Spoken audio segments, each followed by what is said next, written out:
Hello friends, तो हम आज अपने लास्ट एग्जाम्पल को कंटिन्यू करेंगे जिसमें आप देख सकते हैं हमने ये पढ़ा था कि हमारा एक्स भी तो फ्रैक्शन ही था, वो इंटीजर नहीं था, जबकि हमारे ऑप्टिमैलिटी कंडीशन रीच हो गई थी, Z J minus C J greater than equals to 0 आ गए थे। तो इसके आगे मैंने बताया था कि हमें क्या करना होता है, गोमोरिस कट बनाने होते हैं। तो चलिए उसको बनाते हैं, कंटिन्यू करते हैं हम आगे। ठीक है, तो आप यहाँ देखिए, to obtain integer valued solution we construct Gomory's cut with the help of non integer optimal solution. यानी कि अब हमें अगर क्या करना है, गोमोरिस कट बनाना है तो किसकी हेल्प से बनाएंगे हम, जो हमारे लास्ट लेक्चर में x1 और x2 की जो वैल्यू आई थी 13/2 और 3/2, ये जो भी फ्रैक्शन है, सपोज अगर ये सिर्फ फ्रैक्शन होता, ये फ्रैक्शन ना होता, हम सिर्फ इसकी हेल्प से लेते हैं ना। यानी कि जो भी हमारा नॉन इंटीजर वैल्यू होगा उसकी मदद से हम एक्स बी में क्या करेंगे, गोमोरिस कट बनाएंगे। तो चलिए बनाते हैं। x1 की वैल्यू है 3/2 और x2 की वैल्यू है 13/2। तो x1 की वैल्यू थी 3/2 और x2 की वैल्यू थी 13/2। ठीक है, तो एक बार स्टेप्स देख लेते हैं एल्गोरिदम को फॉलो करते हुए। If the optimal solution so obtained satisfy integer restriction, then this solution is also the solution to the IPP. Then else we proceed to the next step. तो हमारा सॉल्यूशन नहीं था तो हम नेक्स्ट स्टेप पे आएंगे। तो यहाँ आप देखिए, each non integer X B I can be written as. तो हमारा जो एक्स बी आई क्या था, ये है हमारा x1 3/2 है, x1 हमारा 3/2 है और x2 हमारा क्या है 13/2। ठीक है, तो आप यहाँ देखिए कि हमें इसको कैसे लिखना है, हमें इसको X B I equals to X B I plus F के फॉर्मेट में लिखना है ना, ताकि जो हमारा क्या हो जाए, ये फ्रैक्शन प्लस होल नंबर वाले उसमें बन जाए। तो 3/2 का आप लिख सकते हो 1 + 1/2 और इसको आप लिख सकते हो 6 + 1/2। तो अगर आप इन दोनों को, अब देखिए ध्यान से, हम इसमें से किसको कंपेयर करते हैं, हम सिर्फ इस फ्रैक्शन वैल्यू को लेके चलेंगे। ठीक है, तो आप यहाँ देखिए कि F1 और F2 मैक्स 1/2 1/2, यानी कि ये सीधा हमारा 1/2 आ रहा है।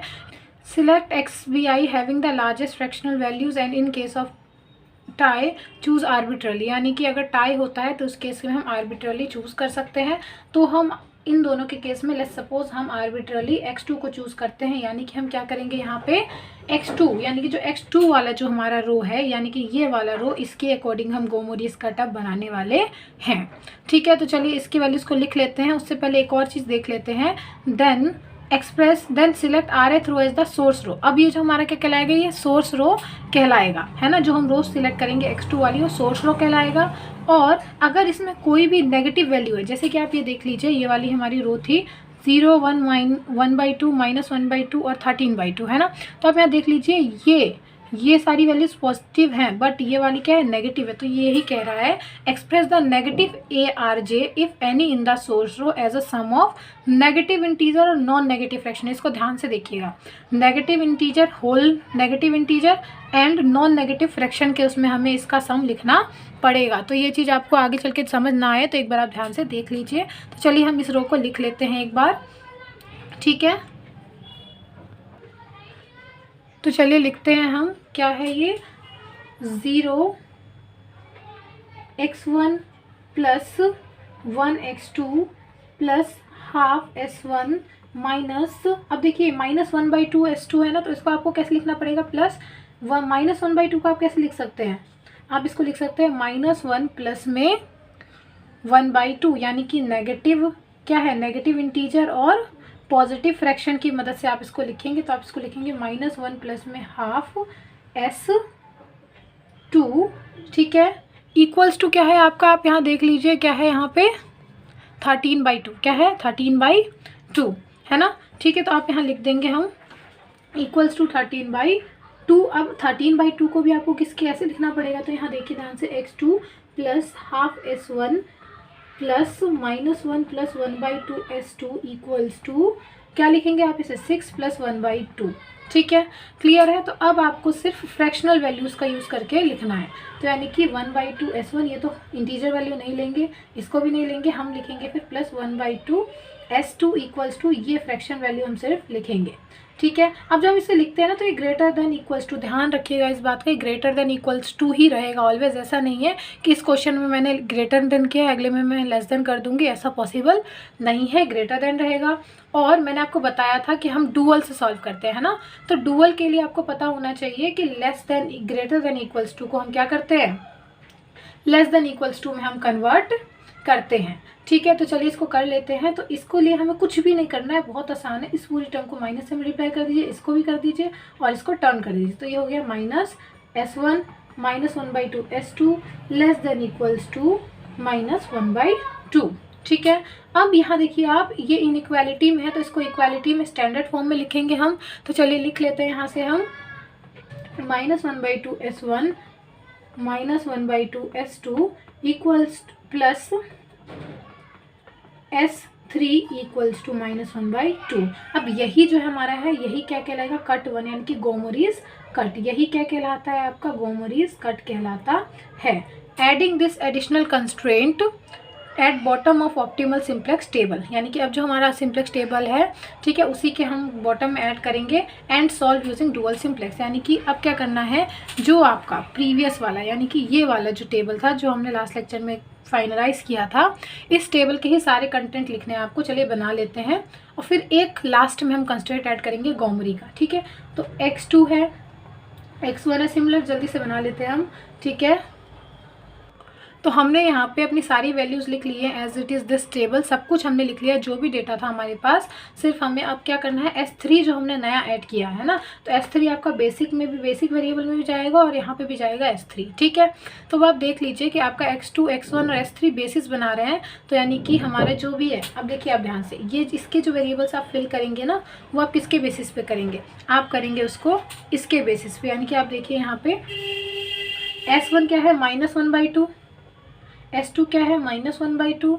ठीक है, देन उसके बाद S3 क्या है, यहाँ पे 1 है।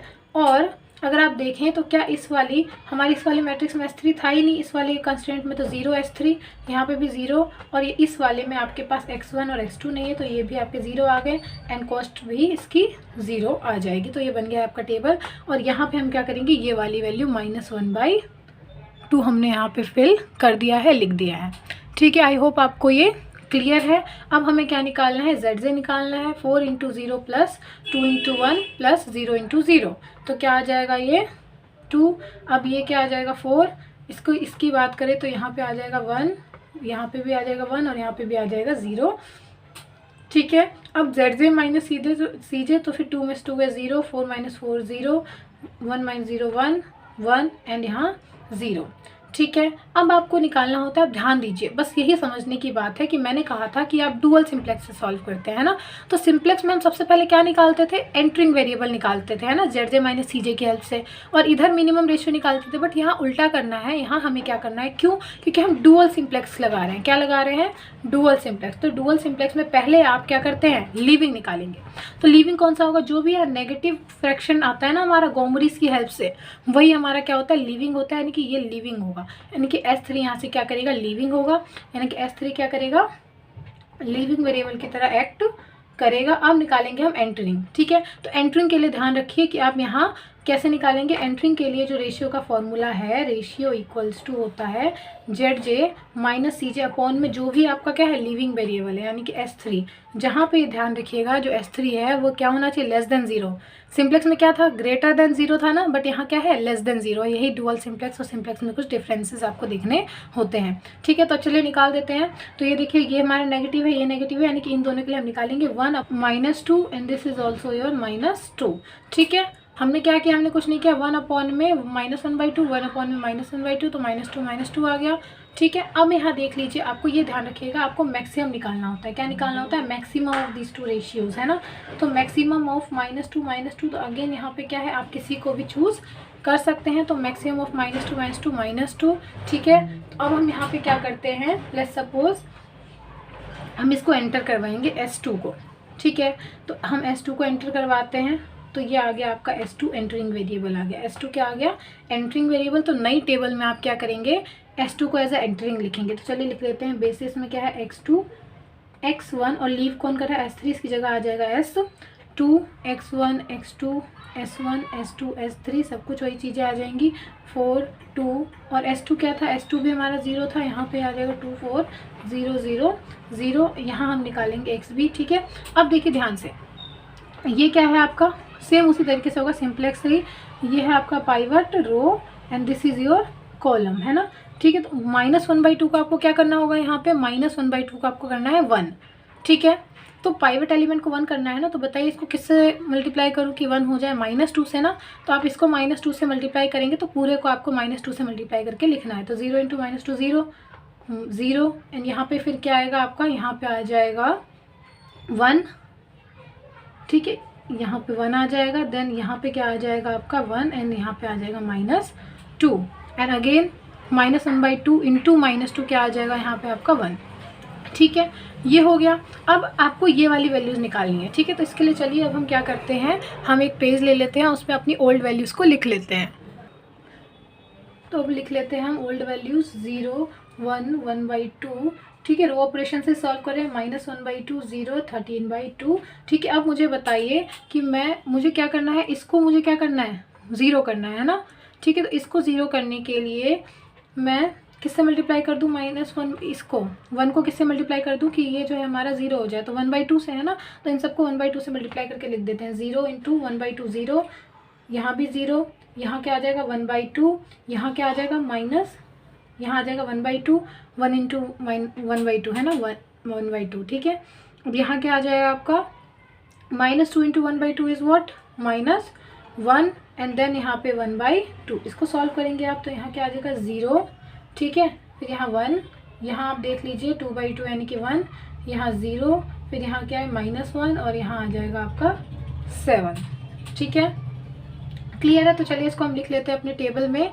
तो हमने लिख दिया है 0 1 1, ठीक है, 0 -1 7। अब चलिए इसके लिए निकालते हैं, तो जल्दी से लिख लेती हूँ वैल्यूज़ 1 0 -1/2 3/2 0 3/2। फिर उसके बाद हम इसको किससे मल्टीप्लाई करें, मुझे क्या करना है, इस वैल्यू को, मुझे इस वैल्यू को क्या करना है, 0 बनाना है। तो मैं इसको किससे मल्टीप्लाई करूँ 1 को, -3/2 से है ना, तो सबको करके लिख लेते हैं। तो इसका आ गया 0 0 × माइनस, इस पूरी रो को आप मल्टीप्लाई करके लिखेंगे ना -3/2 से, तो 0 × 0 0 0, ठीक है। यहाँ क्या आ गया -3/2, यहाँ भी आ गया -3/2, -2 × -3/2, दिस इज़ योर 3, ठीक है। अगेन अब this will be what, -3/3 and यहाँ आ गया -3/2, ठीक है। आप इसको सॉल्व करेंगे, यहाँ आ जाएगा 1 0, ठीक है, यहाँ आ जाएगा -2 0, देन यहाँ आ जाएगा 3 एंड यहाँ क्या आ जाएगा 0, ठीक है। तो लिख देते हैं हम, चलिए